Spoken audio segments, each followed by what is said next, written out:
Nais nyo ba na bumalik siya sa buhay mo na hindi nag-aalinlangan o hindi nagdadalawang isip? Gusto nyo ba na ito ay yung partner ninyo ay babalik sa inyo na hindi magdadalawang isip kung ito po ay mahal nyo pa?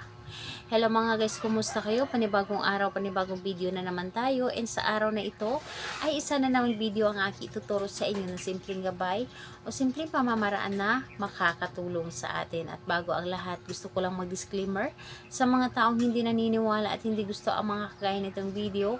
Please skip this video and maghanap kayo ng videos na gustong gusto nyo dahil ang video na ito ay para lamang ito sa mga taong naniniwala and gusto mag-try.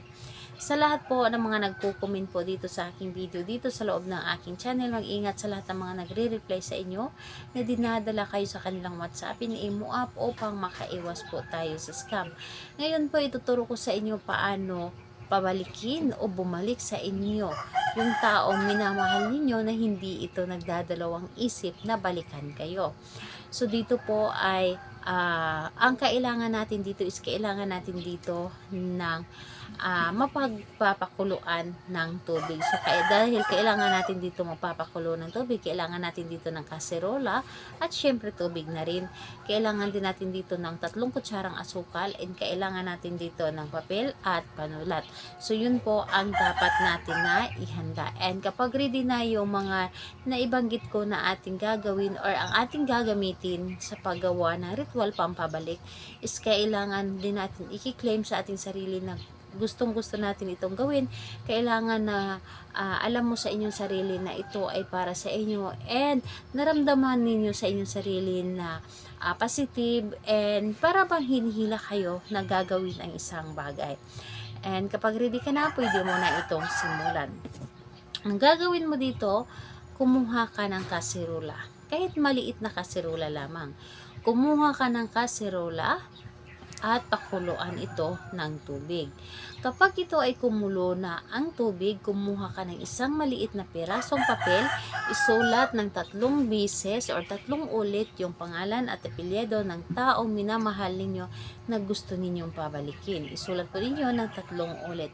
And pagkatapos po ninyo itong isulat, ilagay or ilunod ito doon sa kaserola na may kumukulong tubig.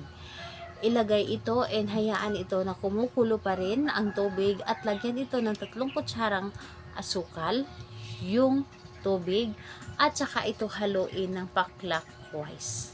So pa-clockwise po ang paghalo nito and habang hinahalo ninyo ito ng pa-clockwise, yung inyong ginawa or inyong ginawang ritual, so paulit-ulit po ninyo sasambitin yung pangalan at apelyido ng target na simula ngayon maramdaman mo na mas mahalaga ako, simula ngayon maramdaman mo na mahal mo ako, bumalik ka na at hindi ka magdadalawang isip na babalik sa akin o babalik sa buhay ko.